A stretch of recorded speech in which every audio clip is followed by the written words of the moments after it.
Hi అండి, welcome back to సుజనాస్ kitchen. సొరకాయ పప్పు చేయడం కోసం ముందుగా స్టవ్ వెలిగించుకొని గిన్నె పెట్టుకొని ఆయిల్ వేసుకోవాలి. ఆయిల్ వేడైన తర్వాత ఆవాలు, జీలకర్ర, అలానే దంచిన వెల్లుల్లి, ఎండుమిర్చి వేసుకొని ఫ్రై చేసుకోవాలి. ఇలా కొంచెం ఫ్రై అయిన తర్వాత ఇప్పుడు ఆనియన్స్, పచ్చిమిర్చి, కరివేపాకు వేసుకొని ఫ్రై చేసుకోవాలి. ఈ సమ్మర్లో ఇలాంటి రెసిపీస్ చేసుకుని తినడం వల్ల ఒంటికి చలువ చేస్తుంది. అలానే సొరకాయలో వాటర్ కంటెంట్ ఎక్కువ ఉంటుంది కదా, బాడీ డిహైడ్రేట్ అవ్వకుండా హెల్ప్ చేస్తుంది. ఇప్పుడు టమాటో ముక్కలు యాడ్ చేస్తున్నాను. తర్వాత టేస్ట్కి సరిపడినంత సాల్ట్ వేసుకుని ఒకసారి బాగా కలుపుకొని మూత పెట్టుకొని మగ్గనివ్వాలి.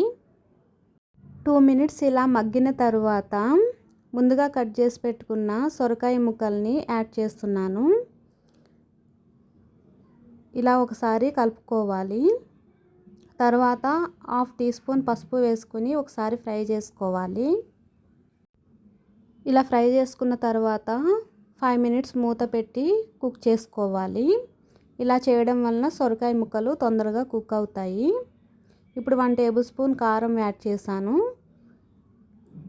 తర్వాత ముందుగా తీసుకుపెట్టుకున్న చింతపండు రసం, అలానే సరిపడినంత వాటర్ వేసుకొని ముందుగా ఉడకబెట్టిన పెసరపప్పుని వేసుకుంటున్నాను.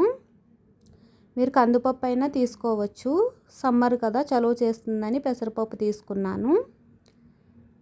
ఓకే అండి, పప్పు రెడీ అయింది. చివరిగా కొత్తిమీర వేస్తున్నాను.